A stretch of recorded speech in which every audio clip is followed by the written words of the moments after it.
The wind howls like a hungry wolf around the corners of the small cabin, rattling the ill-fitting window pane in its frame. Elara presses a hand to the swell of her belly, a reflexive gesture of protection against the storm's fury and the gnawing solitude that has become her constant companion. It's been 3 days since the blizzard descended upon the high plains of Montana, and her meager supplies, already stretched thin, are dwindling at an alarming rate. Her late husband, Tom, had always been the one to see to the woodpile, ensuring it was stacked high before the first snows, the one who checked the larder, making sure they had enough to weather such tempests. But Tom is gone, lost to a fever that swept through him with the same cruel speed as this blizzard, and the Montana winter is a relentless, unforgiving beast. She peers through a small, painstakingly cleared section of the frosted windowpane, the world outside a chaotic, swirling maelstrom of white on white. Visibility is almost non-existent. Just as she turns away, a sigh escaping her lips, a darker shape against the blinding snow, too large for a coyote, too still and hunched for a deer, snags her attention. It's barely discernible through the driving flakes, a smudge of deeper gray in the monochrome landscape. That was a close call. Before we see how Elara navigates this, tell us in the comments. What's the toughest situation you've ever had to survive? And if you admire pure grit, hit that like button and subscribe. She knows, with a certainty that chills her more than the wind, that it's foolish, perhaps even dangerous, in her advanced state of pregnancy, to venture out. But the thought of any living creature suffering out there, alone and exposed as she so often feels, pulls at something deep and insistent within her. The wind is a physical, brutal force, shoving against her like an angry hand as she painstakingly bundles herself in Tom's old, heavy wool coat. It sent a faint, bittersweet reminder. Stepping outside the dubious shelter of the cabin, the cold steals her breath, a sharp, painful intake. The shape is clearer now, perhaps 50 yards from her door, partially drifted over. It's a horse, down in the snow, one foreleg bent at an unnatural, horrifying angle. A wild stallion, she guesses, by the look of its thick, untamed mane, now caked with ice, and the proud, defiant set of its head, even in its obvious distress. Its breath comes in ragged, steamy clouds that are quickly snatched away by the wind. Pity, sharp and unexpectedly fierce, cuts through her fear, through her own discomfort. This magnificent creature, brought low by the elements or some unseen accident. She takes a hesitant step towards it, then another, and then a man, a quiet cowboy, materializes from the swirling snow almost like a forest spirit, or a ghost conjured by the storm itself. He's tall and lean, his face hard-bitten by the weather, shadowed by the brim of a snow-dusted hat. He stops a dozen yards away, his gaze fixed first on the fallen animal, a flicker of something unreadable in his eyes, then on her, a questioning, wary look. "That's Stallion," he says, his voice low, raspy from disuse or the cold, but carrying with surprising clarity over the wind's mournful shriek. "He's injured. Badly. And he's mine," his words hung in the frigid air. A claim staked amidst the desolation, irrevocably altering the trajectory of her solitary existence. Elara pulled Tom's coat tighter around herself, the bulky wool doing little to ward off the chill that came more from the stranger's sudden appearance than the biting wind. The man's eyes, the color of a winter sky just before dusk, remained on the struggling stallion, a deep line etched between his brows. He hadn't moved closer, just stood there, a sentinel in the storm. Her cabin, small and weathered, was the only structure for miles, a tiny speck of human endeavor in a vast, indifferent wilderness. Tom had built it with his own hands, felled the trees, chinked the logs, poured his dreams into its simple frame. Now it was her sanctuary and her prison. Since his passing in the late summer, the silence had been the hardest part, broken only by the wind or the distant cry of a hawk. She was Elara Matthews, 26 years old, 7 months into carrying Tom's child, and utterly alone until this moment. The stranger's presence was an intrusion, yet his claim on the horse offered a sliver of something.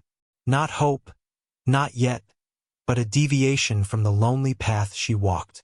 The stallion, a powerful creature of midnight black, whinnied softly, a sound of pure agony that tore at Alara's heart. Its dark eyes, wide with pain and fear, fixed on her for a moment before rolling back towards the man. "He needs shelter," Alara found herself saying, her voice thin against the wind's howl. "He'll die out here." The cowboy's gaze shifted to her, taking in her swollen belly, the concern etched on her face. He gave a curt nod. "Name's Silas.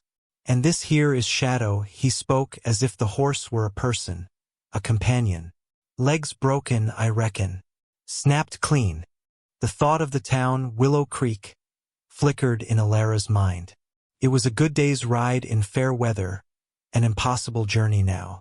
The few townsfolk she knew kept to themselves, their interactions with her brief, tinged with a pity that felt almost like disdain after Tom died.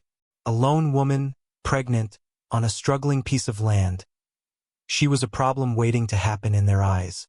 She'd overheard Mrs. Henderson at the mercantile, her voice sharp and carrying. "Poor thing. Won't last the winter out there alone." That kind of talk was a constant, unspoken pressure. Silas moved then, slowly, deliberately, towards Shadow. He spoke to the horse in low, soothing murmurs, words Alara couldn't quite catch, but the tone was unmistakable, gentle, reassuring. The stallion, despite its pain, seemed to quiet a little under his voice, its ears twitching. The cabin was small, but the lean-to Tom had built for their milk cow before she'd been sold was empty. It wasn't much, but it was out of the wind. "I have a lean-to," she offered. "It's not warm, but it's cover." Silas looked from the horse to the cabin, then back to her. His face was unreadable, weathered into stoic lines. "Appreciate it. Can't move him far like this. Need to splint it first if I can." The awkwardness of their situation settled heavily between them, as tangible as the falling snow. She was offering shelter to a stranger and his injured animal, a man who had appeared out of nowhere. He was accepting, his need overriding whatever reservations he might have had about a lone woman. The stakes were clear. The horse's life and perhaps, in some unspoken way, a small measure of shared humanity against the overwhelming power of the wilderness. She saw the worry in his eyes as he assessed Shadow again, the deep concern of a man for something he clearly cherished. Her own fear was a knot in her stomach, but the sight of the suffering animal, and now this quiet, determined man, pushed her towards an action she might otherwise have avoided. The immediate challenge was immense. Shadow was a large animal, heavy and panicked. Silas, despite his lean frame, possessed a wiry strength, but moving the stallion safely to the lean-to seemed an impossible task in the thick, drifting snow. Alara, limited by her pregnancy, felt a surge of helplessness. "I need to get him up, just enough to see if he can put any weight on the other three," Silas said, more to himself than to her, his gaze intense on the horse. He ran a hand down Shadow's neck, his touch surprisingly gentle for a man whose hands looked calloused and accustomed to rough work. "Easy, boy. Easy now." The stallion struggled, its powerful body trembling, and let out another pained cry. The sight of its broken leg, the bone clearly displaced beneath the hide, made Alara's stomach clench. "We need a sled of some kind," she said, thinking aloud. "Or boards. Something to drag him on if he can't walk at all." Tom had left behind a few sturdy planks from the cabin construction, stored under the eaves of the lean-to itself. Silas looked at her, a flicker of surprise in his eyes that she'd offered a practical suggestion. "Got any?" "Maybe." By the lean-to. Together, in a mostly silent cooperation born of urgent necessity, they battled the elements. Silas, with grim determination, worked to calm Shadow, while Alara, moving carefully, retrieved two wide, thick planks. The wind tore at her, and she had to stop frequently to catch her breath, her back aching. Silas watched her, his expression unreadable, but he didn't offer to help with her task, his full attention on preventing Shadow from injuring himself further. It took what felt like hours, though the dimming light suggested perhaps only one had passed, to coax and heave Shadow onto the planks. The horse, sensing their intent or perhaps just exhausted, finally relented, its great body slumping. Silas was sweating despite the cold, his jaw tight with effort. Alara pushed when she could, her own strength meager against the animal's dead weight. "He trusts you," Alara observed quietly, when Silas finally paused, breathing hard, to wipe snow from his face. Shadow's head was resting near Silas's knee, its breathing still harsh but a little calmer. Silas grunted, a sound that could have meant anything. Known him since he was a colt. Ran wild but always came back to the valley I winter in. This year, storm spooked him, I guess. Drove him out. He didn't elaborate on why a wild stallion was, as he'd stated, his. The link between them was palpable. It wasn't ownership in the way one owned a plow or a saddle, but something deeper, a bond of familiarity and, Alara sensed, affection. This quiet, solitary man and this wild, injured creature shared a history she couldn't fathom but could clearly see. Finally, with agonizing slowness, they managed to drag the makeshift sled, with Shadow upon it, the short distance to the lean-to. The space was cramped, smelling faintly of old hay and cow. It offered protection from the wind and driving snow, but little else. Once inside, Silas immediately set about examining the leg more closely. His touch was firm, knowledgeable. Alara watched, shivering now that the exertion was over. She brought an old horse blanket, one Tom had kept for their draft horse, and laid it over Shadow's heaving flanks. Silas glanced up, a quick, almost imperceptible nod of thanks. "It's a bad break," he confirmed, his voice grim. "Compound. Bones through the skin." He looked around the lean-to, then at Alara. "Need to set it. Splint it tight. Got anything for bandages?" "Clean cloth." Alara thought of her own meager linens, her wedding sheets carefully packed away. It was a sacrifice, but the horse would die of infection or agony otherwise. "I have some sheets," she said. "Old ones. They're clean." He met her gaze then, truly met it, and for a second, she saw past the stoic cowboy to a man burdened by worry. "Ma'am," he began, then hesitated.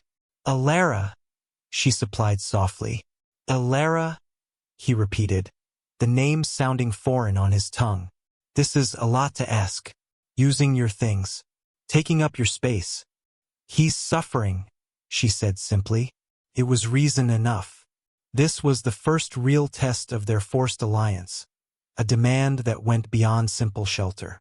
Her willingness to provide the cloth, a resource precious to any frontier woman, was a small step towards bridging the chasm of their unfamiliarity. She saw a flicker of relief, quickly masked, in his eyes. He was a proud man not used to asking for help, she guessed. And she, in turn, was taking a risk, trusting this stranger in her isolated home, sharing what little she had. The alternative, letting the horse suffer, was unthinkable.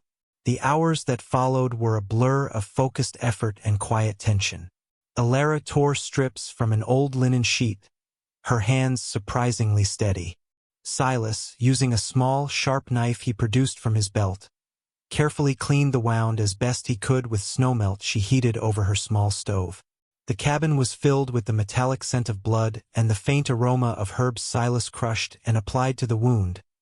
A poultice, he said, would help draw out impurities. He worked with a concentration that was absolute, his movements economical and precise. He found sturdy branches, whittled them into shape for splints, his hands deft despite their roughness. Alara assisted where she could, holding Shadow's head, speaking to him in soft tones, fetching water, keeping the fire in the cabin's stove alive, so they had warmth to retreat to. She learned quickly that Silas was not a man for idle chatter. His words were few, mostly instructions or quiet reassurances to the horse. Yet, in the shared task, a strange sort of understanding began to form. She saw the deep empathy he had for the animal, the way his jaw clenched when Shadow groaned in pain, the relief in his eyes when a particularly difficult part of the setting was done. He was, she realized, utterly devoted to this horse. When he'd first said, "He's mine," she had assumed a simple ownership. Now, watching him, she understood it was more akin to kinship.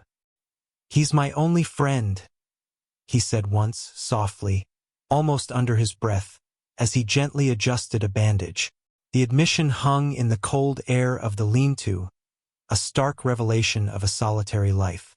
Alara didn't respond, sensing the words weren't meant for her, as much as they were a simple statement of fact, a truth escaping in a moment of duress.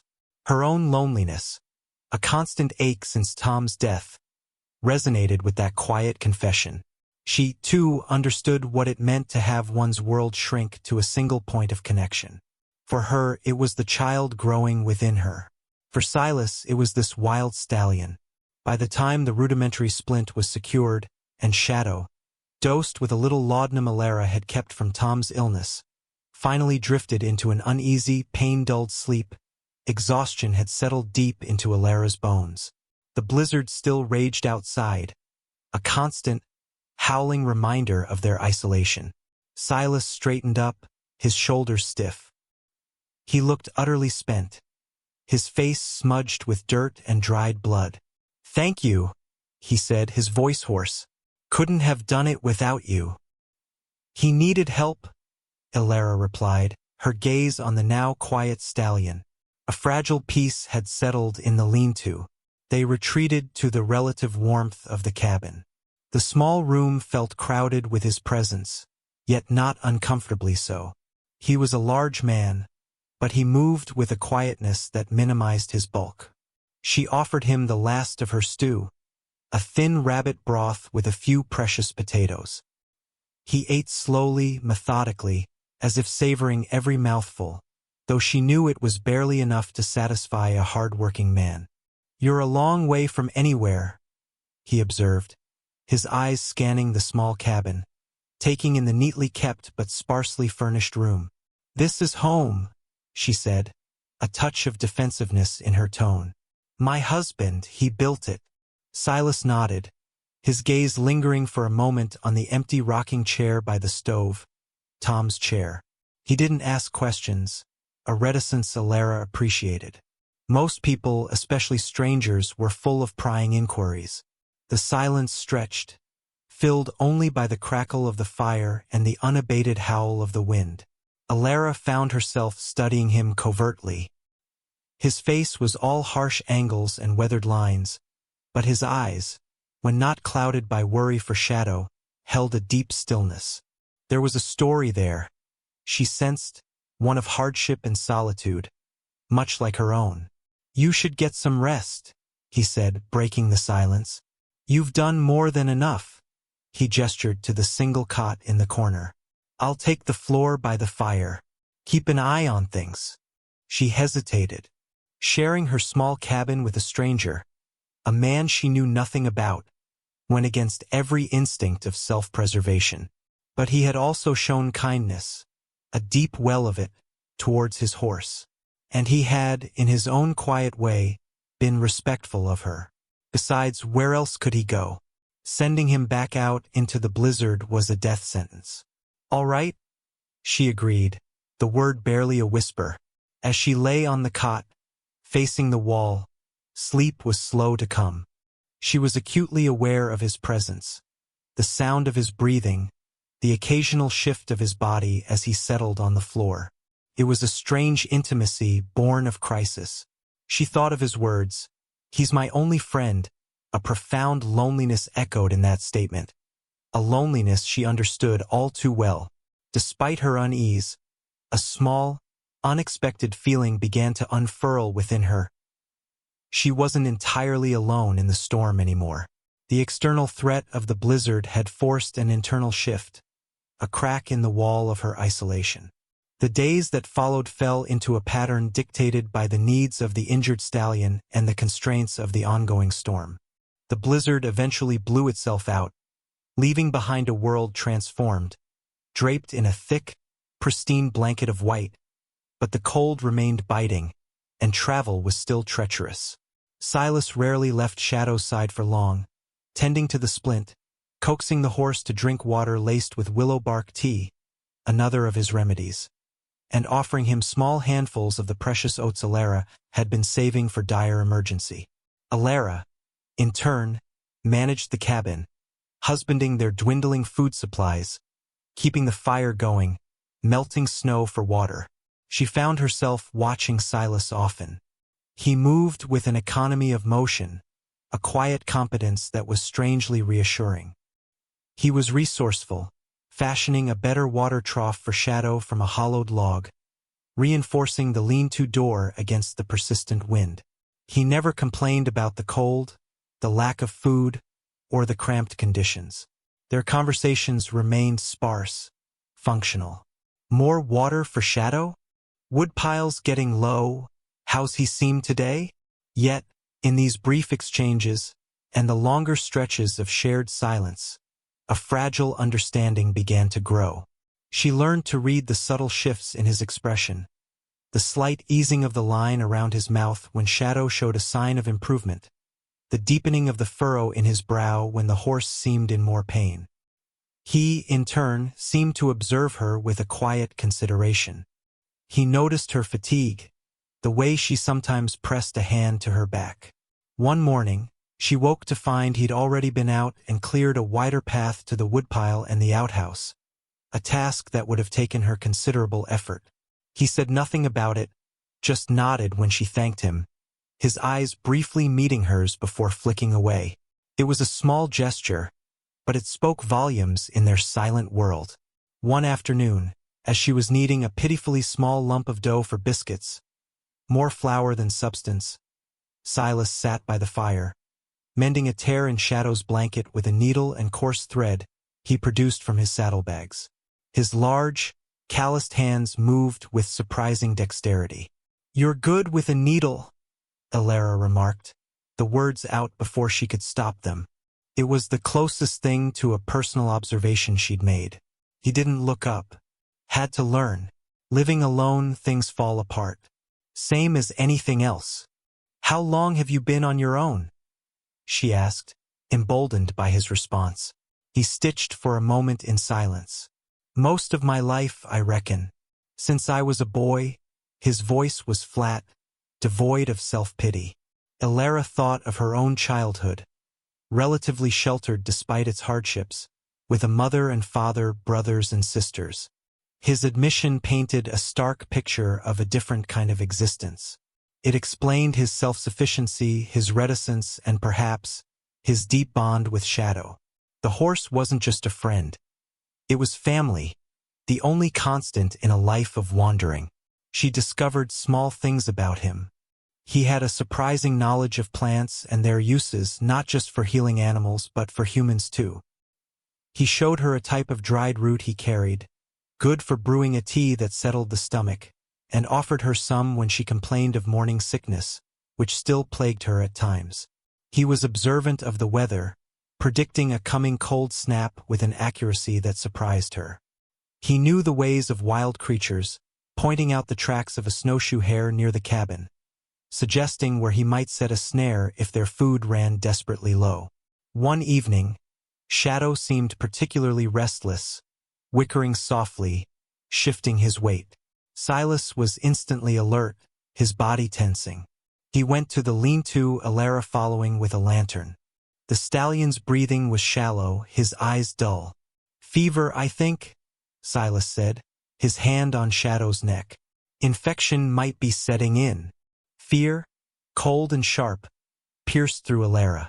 They had done everything they could, but the wilderness was an unforgiving doctor. The thought of losing the horse, after all their efforts, was a heavy weight. More than that, she saw the anguish on Silas's face, a vulnerability he rarely showed. "We need to get his temperature down," she said, her voice more certain than she felt. Cold compresses. More willow bark, if you have it. They worked together through the night, a silent, desperate team. Alara fetched snow, packing it into cloths to lay on Shadow's big body. Silas coaxed more of the bitter tea down the horse's throat. They spoke little, their movements synchronized by shared purpose.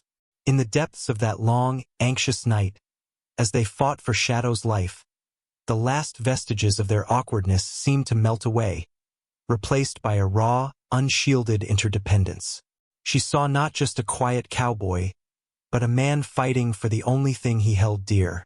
He saw not just a pregnant widow, but a woman of quiet strength and deep compassion. Towards dawn, Shadow's breathing deepened, becoming more regular.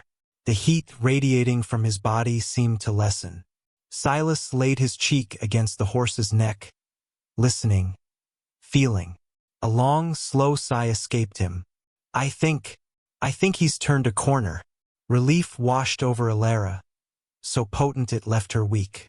She sagged against the rough wall of the lean-to, her legs trembling. Silas looked at her, his eyes dark in the lantern light. You should sleep, Alara. You're exhausted. This time, there was a different quality to his concern, a softness that hadn't been there before. She nodded, too tired to argue, and retreated to the cabin. But before she fell into a deep, dreamless sleep, she was aware of Silas entering the cabin quietly, adding wood to the stove, his presence a comforting reassurance in the pre-dawn stillness. The shared crisis had forged a bond stronger than polite acquaintance. It was the beginning of a fragile trust. The days lengthened, incrementally at first, then with more conviction, as the grip of deep winter began to loosen. The sun, when it appeared, had a little more warmth, and the snow started to recede from the south-facing slopes, revealing patches of frozen earth. Shadow continued his slow but steady recovery. He was now able to put a little weight on the splinted leg, and his appetite had returned. Silas spent hours with him, patiently massaging the muscles around the injury, encouraging movement, his low voice a constant murmur of encouragement. Alara found herself falling into a rhythm with Silas's presence. The cabin no longer felt empty, nor did his quietness seem like a barrier. It was simply his way. She learned to appreciate the companionable silence, the unspoken understanding that grew between them. He'd anticipate her need for more wood before she asked, or she'd have a hot cup of coffee ready for him when he came in from tending Shadow, his face raw from the cold morning air.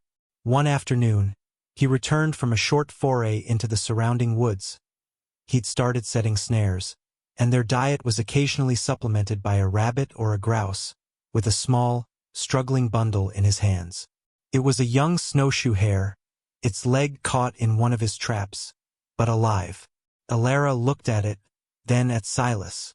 She expected him to dispatch it quickly. Instead, he carefully examined the hare's leg. Just a sprain, I think. Not broken. To her surprise, he gently worked the leg. Then, using a strip of cloth she provided, he fashioned a tiny splint. He found an old wooden box, put some dried grass in it, and placed the hare inside. Why? Alara asked, genuinely curious. It seemed an odd sentimentality for a man who lived by the harsh rules of survival. Silas shrugged, a faint flush rising on his weathered cheeks. No need for it to suffer more than it has to. If it mends, I'll let it go. He looked at her, a hint of defensiveness in his eyes. Reckon everything deserves a chance. His words resonated deeply with Alara. She, too, had been given a chance, in a way. Silas's arrival, his help with Shadow, had alleviated some of the crushing weight of her solitude and fear. This quiet act of compassion towards a small, insignificant creature revealed another facet of his character, a gentleness that lay beneath the stoic exterior. They began to talk more, not about deep personal matters, but about the land, the changing seasons, the habits of animals. He told her stories of his solitary winters spent trapping in remote valleys, of encounters with wolves and grizzlies, of the quiet beauty of the untouched wilderness. He spoke of Shadow's intelligence, his loyalty, how the stallion would often find him even when he moved his camp. Alara, in turn, found herself sharing small memories of Tom, of their dreams for the small ranch they had hoped to build. She spoke of her fears for the coming birth, the daunting prospect of raising a child alone. Silas listened quietly, his gaze steady, offering no easy platitudes, but his silent attention was a comfort in itself. The deepening of their connection was not without its moments of awkwardness or internal conflict. Alara was acutely aware of societal expectations. A man, a stranger, living in her cabin. It was improper, scandalous even, by the standards of Willow Creek. She worried what people would say if they knew, though the likelihood of anyone venturing out to her isolated homestead before the spring thaw was slim. Yet, the practical reality of their situation, the shared responsibility for Shadow, and Silas's quiet, respectful demeanor, overrode her concerns. He never overstepped, never presumed. He slept on the floor, rose early, and contributed far more than he consumed of their meager resources. Silas, too, seemed to grapple with their proximity. She would sometimes catch him looking at her when he thought she wasn't aware, a strange, unreadable expression in his eyes. He was fiercely protective of Shadow, but she sensed a growing protectiveness towards her as well. When a pack of coyotes, emboldened by hunger, ventured too close to the cabin one night, their yips and howls sending shivers down her spine, Silas was outside in an instant, his old rifle in hand, a silent, formidable guardian. He didn't fire, just stood there, a dark silhouette against the snow, until the coyotes, sensing a threat they didn't want to challenge, retreated into the darkness. He returned to the cabin, said nothing, but the air was charged with his fierce, protective energy. One evening, as a Chinook wind whispered of thaw, bringing with it the scent of damp earth and pine, Alara felt the first distinct, undeniable flutter of her baby moving within her. A gasp escaped her, a mixture of surprise and profound joy. She pressed her hands to her belly, her eyes wide. Silas, mending a bridle by the firelight, looked up, his usual impassivity broken by a flicker of question. "The baby?" she whispered, a smile spreading across her face. "It moved. I felt it." A rare, small smile touched Silas's lips. "That's good," he said, his voice softer than usual. "A sign of life. Strong life." He looked at her then, a long, direct gaze that held a warmth she hadn't seen before. In that moment, the barriers between them seemed to thin further. They were two solitary souls, brought together by chance and a wounded horse, now sharing in the anticipation of new life. The threat of societal judgment, the harshness of their environment, seemed to recede, however briefly, in the face of this simple, profound human connection. The unspoken question of what would happen when Shadow was fully healed, when Silas might leave, still hung in the air, but for now, there was a fragile peace, a growing sense of camaraderie that warmed the small cabin more effectively than the fire in the stove. The first true sign of spring arrived not as a gentle warmth, but as a deluge. The Chinook winds, after teasing a thaw, gave way to days of relentless, cold rain. The snowpack, already weakened, began to melt in earnest, turning the frozen landscape into a morass of mud and slush. The creek that ran a quarter-mile from the cabin, usually a placid ribbon of water, swelled into a rushing, angry torrent. Shadow was now bearing his weight well on the splinted leg, and Silas had begun to lead him on short, careful walks around the small, muddy corral Tom had built. The horse's spirit was returning. His ears were pricked, his eyes bright, and he occasionally let out a low nicker, a sound that brought a faint smile to Silas's lips. The improving condition of the horse, however, brought a new tension to the surface. With Shadow nearing full recovery, the unspoken question of Silas's departure loomed larger. Alara found herself pushing the thought away, focusing on the daily tasks, yet it lingered at the edges of her mind, a subtle ache. His presence had become a steadying force in her life, a bulwark against the loneliness and fear that had once threatened to consume her. The thought of returning to that profound solitude was unsettling. One afternoon, Silas returned from checking the creek, his face grim.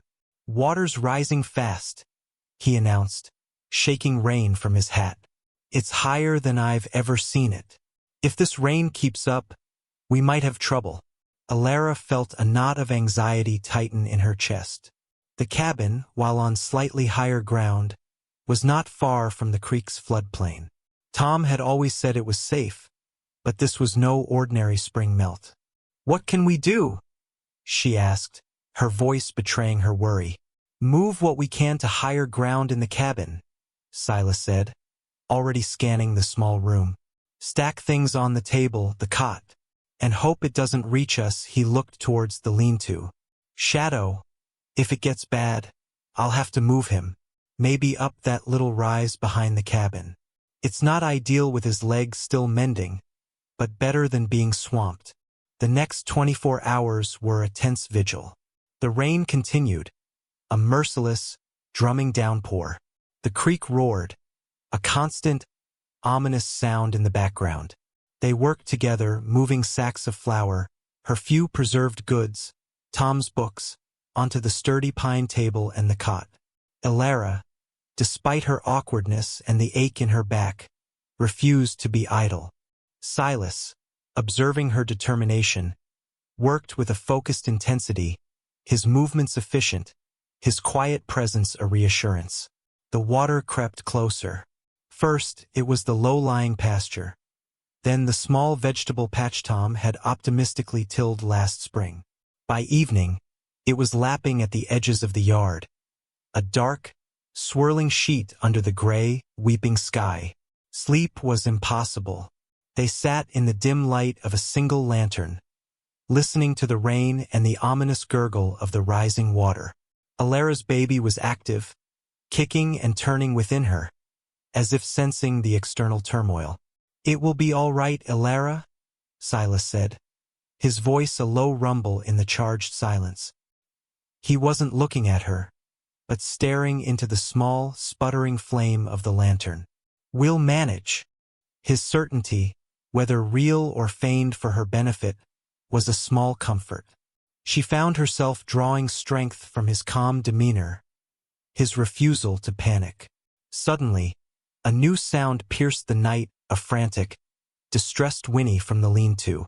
Silas was on his feet in an instant, grabbing the lantern.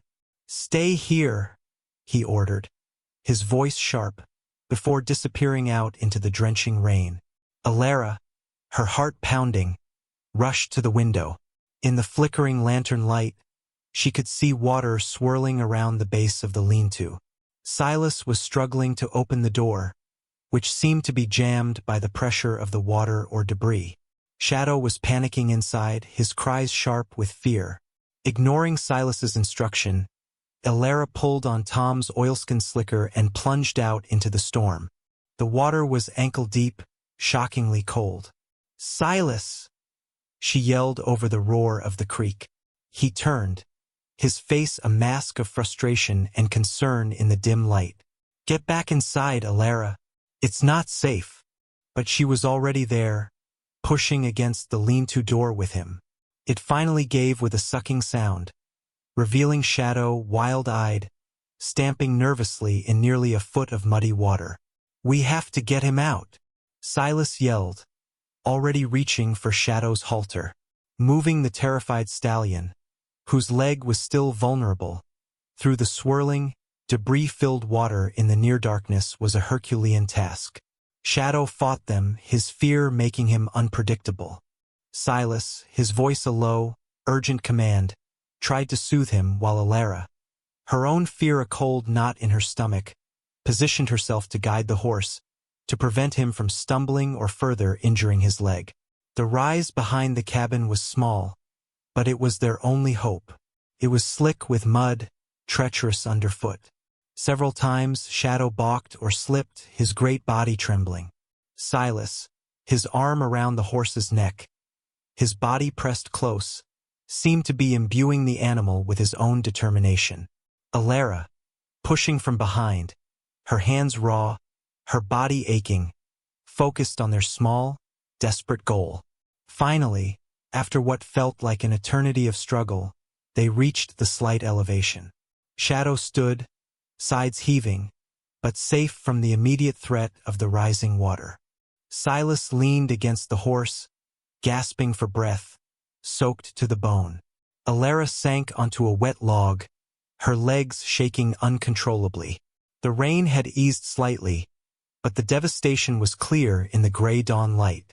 The creek was a raging brown river, and water had crept halfway up to the cabin door.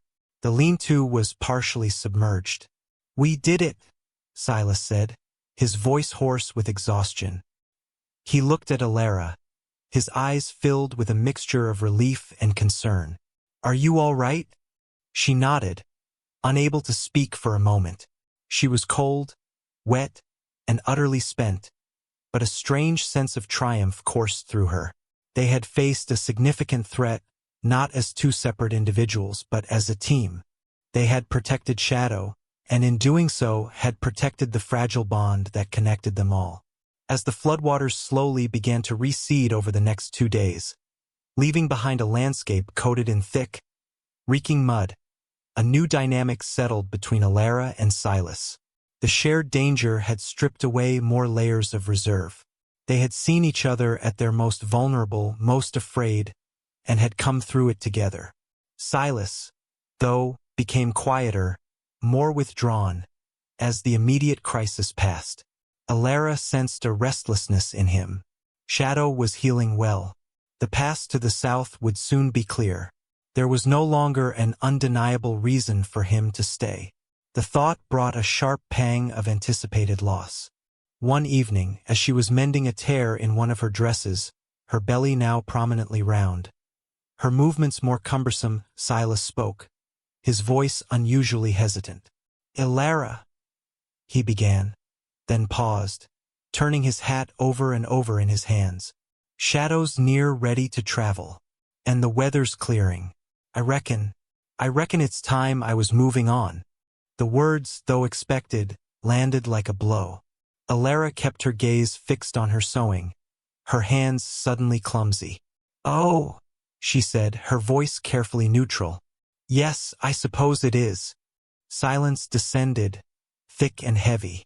She could feel his eyes on her, but she couldn't bring herself to meet his gaze. The cabin, which had begun to feel like a shared haven, suddenly seemed vast and empty again. I appreciate everything you've done," Silas continued, his voice still halting. "For Shadow, for me, shelter, food. You didn't have to. You helped too," she managed, her throat tight. "With Shadow, and other things the unspoken hung between them. His quiet companionship, his strength during the flood, the subtle ways he had eased her burdens." He stood up, restless, and walked to the small window, looking out at the muddy yard where Shadow stood, favoring his leg only slightly now. "He's my only friend, Alara. I told you that. I've always been alone. It's how I know to be." The admission, a quiet echo of his earlier confession, was filled with a profound sadness that mirrored her own. Was he trying to explain why he had to leave? Or was he, perhaps, questioning that ingrained solitude for the first time? "Sometimes," Alara said softly, her needle finally still, "being alone isn't a choice. It's just what happens. And sometimes, things can change." She finally looked up at him, her heart in her eyes. "You don't have to go, Silas. Not if you don't want to." The words were out, a vulnerable offering. She had laid her own loneliness bare, her own unspoken wish for him to stay. The risk was enormous. Rejection would be a bitter pill. Silas turned slowly from the window, his expression unreadable in the dim light. He looked at her swollen belly, at the small, mended dress in her lap. He looked around the cabin, at the signs of their shared existence, his blanket neatly folded on the floor, the tools he'd used, the faint scent of his tobacco that clung to the air. He took a step towards her, then another until he was standing before her. He reached out a hand, hesitant, calloused, and gently touched her cheek. His thumb brushed away a tear she hadn't realized had fallen. "Alara," he said, his voice rough with emotion. I don't know how to be anything but what I am. A wanderer. A loner. Maybe," she whispered, her voice trembling slightly, "you could learn. We could learn. Together." His eyes, the color of a stormy sky, searched hers. She saw a flicker of fear, of uncertainty, but also something else, a longing, a yearning that mirrored her own. The decision lay before them, a precipice. To step back into the familiar solitude, or to take a tentative step forward, into an unknown future, together. The air in the cabin crackled with unspoken emotions, with the weight of choices that would define not just their lives, but the life of the child she carried. The fate of the quiet cowboy, the pregnant widow, and the wild stallion hung in the balance, a fragile hope against the vast, indifferent landscape. Just as Silas seemed about to speak, a sharp, sudden pain shot through Alara's lower back, radiating around to her belly. She gasped, her hand flying to her abdomen. The mending fell from her lap. Silas's expression changed instantly from uncertainty to alarm. "Alara? What is it?" "The baby?" she breathed. Another wave of pain, stronger this time, making her clench her teeth. I think it's coming." Panic, stark and undisguised, flared in Silas's eyes. He, who had faced down blizzards, floods, and wild animals with stoic calm, looked utterly terrified. "Now? But it's too soon, isn't it?" Alara shook her head, though a part of her echoed his fear. By her reckoning, she still had a few weeks to go. But babies, like Montana weather, rarely adhered to schedules. "It doesn't matter if it's soon," she said, trying to keep her voice steady despite the rising tide of pain. "It's happening." The cozy cabin, moments before a haven of fragile hope and unspoken confessions, transformed into a scene of urgent, anxious activity. Silas, his earlier intention to leave completely forgotten, was now galvanized by a new, more immediate crisis. "What do I do?" he asked, his voice tight. "There's no doctor, no midwife. Willow Creek is days away, even if the tracks were clear. There's just us, Silas," Alara said, gripping his arm as another contraction seized her. "We'll have to manage.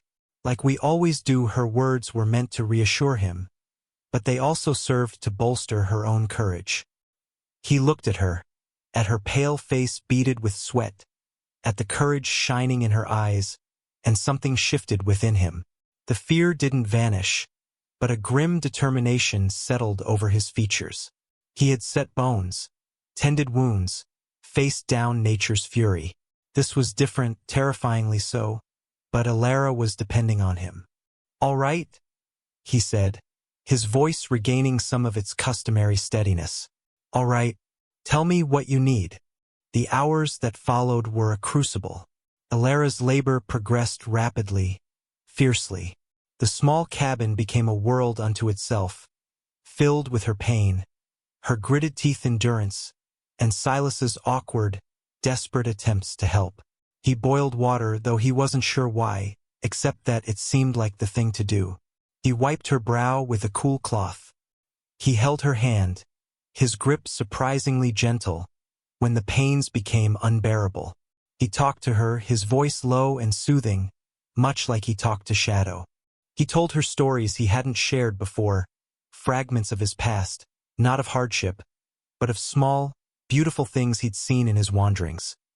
A sunrise over a hidden mountain lake, the first wildflowers pushing through the snow, the sound of an elk bugling in a mist-filled valley. He spoke of Shadow, of the colt's first awkward steps, of the fierce loyalty that bound them. His words were a distraction, a lifeline in the overwhelming sea of pain. Alara, lost in the primal intensity of childbirth, clung to his voice, to his presence. In her moments of lucidity between contractions, she saw the raw concern etched on his face, the way his jaw was clenched, the fear that still lurked in his eyes but was now overlaid with a fierce protectiveness. He was no longer just the quiet cowboy, the solitary wanderer. He was her anchor in this storm. There were moments of sheer terror, moments when Alara felt her strength failing, when the pain threatened to consume her, moments when Silas, watching her suffer, felt a helplessness so profound it was almost a physical blow. He had never felt so utterly out of his depth, so responsible for something so precious and fragile. His past, the reasons for his solitude, seemed to fade into insignificance. Why was Shadow his only friend? He'd been a solitary child, left to fend for himself early on after his parents perished in a prairie fire. He'd learned that relying on others led to disappointment or pain. Animals, especially Shadow, were simpler, their loyalty unwavering. People were complicated, their affections fickle. He'd built walls around his heart, thick and high. But Alara, with her quiet strength, her unwavering compassion for his horse, and now her raw, courageous battle to bring new life into the world, had breached those defenses without even trying. As the labor reached its zenith, Alara cried out, a sound of pure, unadulterated agony that tore at Silas's soul. He was there, holding her, whispering words of encouragement he wasn't sure she could even hear. He felt a profound, almost spiritual connection to her, a sense of shared humanity that transcended everything he had ever known. And then, with a final, desperate push, the baby was born. A small, slippery, perfect form, letting out a thin, reedy cry that cut through the tension in the cabin like a shaft of sunlight. Silas, his hands trembling, gently took the infant. It was a girl, tiny and beautiful, with a dusting of dark hair. He looked from the baby to Alara, whose face was pale and exhausted, but illuminated by a look of transcendent joy and relief. A girl, Alara, he whispered, his voice thick with emotion. You have a daughter. He carefully cleaned the baby as Alara had instructed him earlier, his large, rough hands surprisingly deft. He wrapped her in a soft, clean piece of linen, one of Alara's carefully saved remnants. Alara held out her arms, and Silas gently placed the swaddled infant on her chest. As Alara cradled her daughter, cooing softly, a peace descended upon the small cabin, so profound it was almost tangible. The storm of labor had passed, leaving in its wake a quiet miracle. Silas sank onto the edge of the cot, watching them, his heart overflowing with an emotion he couldn't name. It was more than relief, more than awe.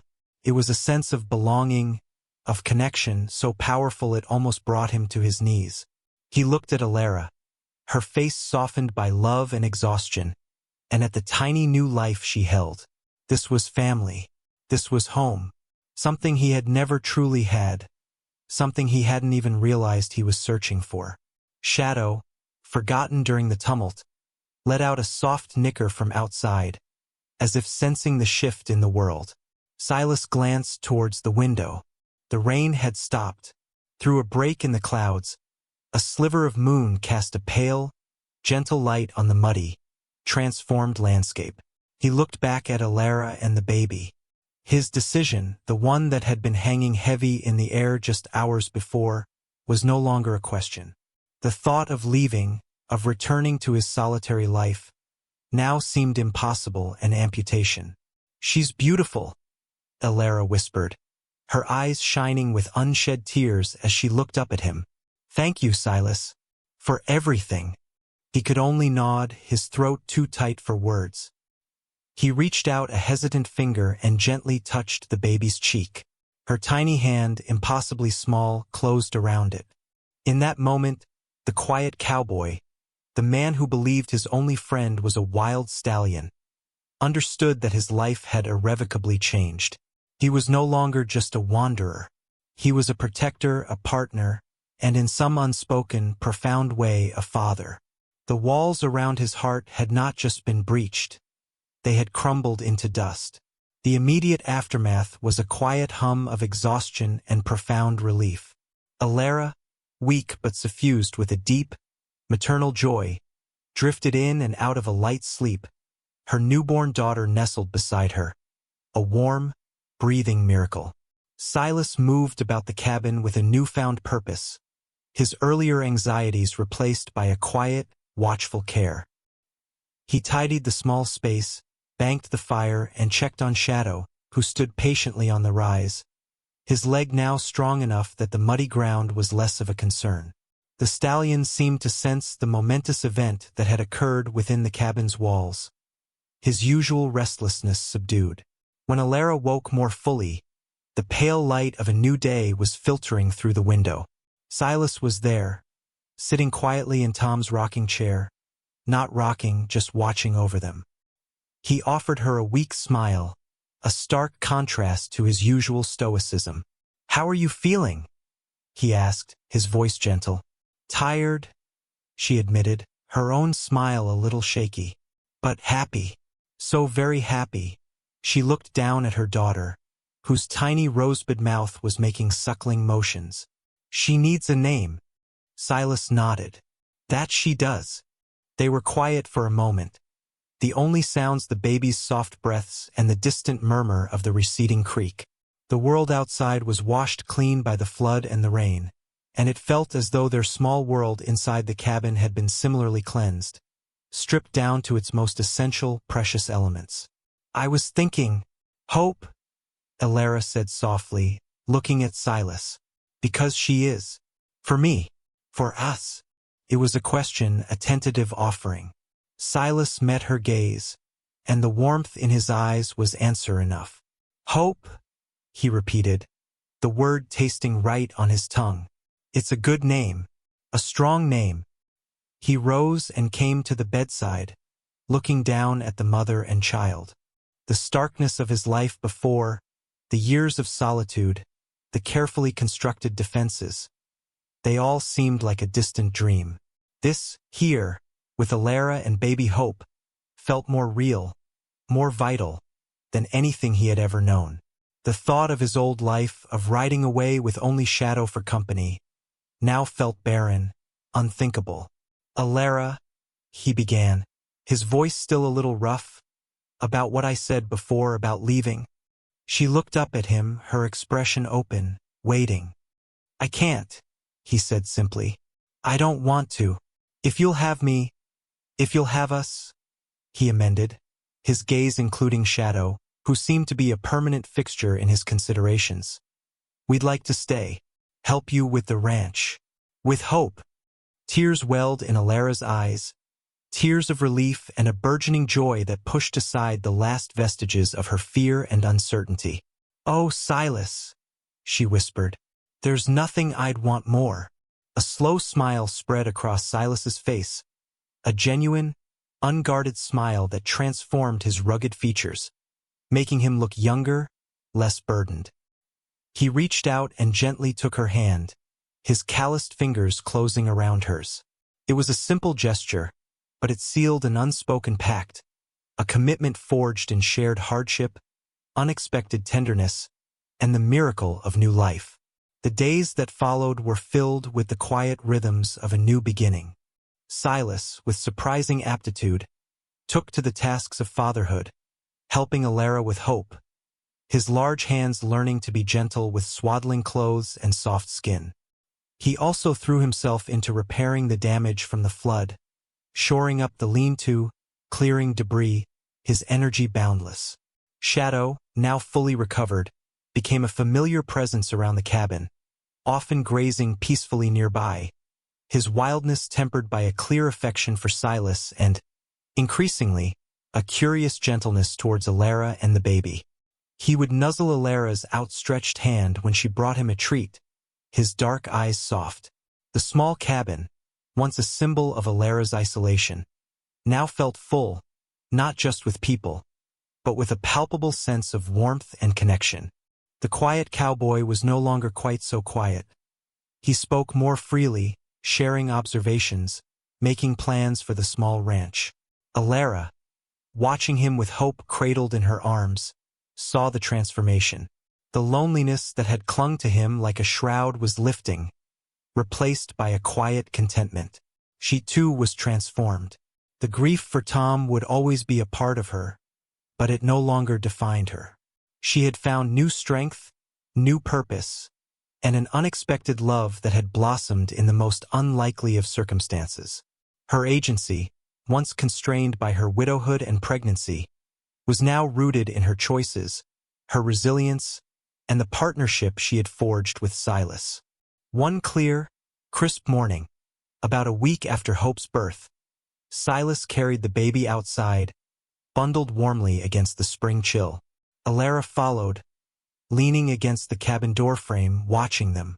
Silas was murmuring softly to Hope, pointing out a bluebird perched on the fence rail, its song a vibrant thread in the quiet air.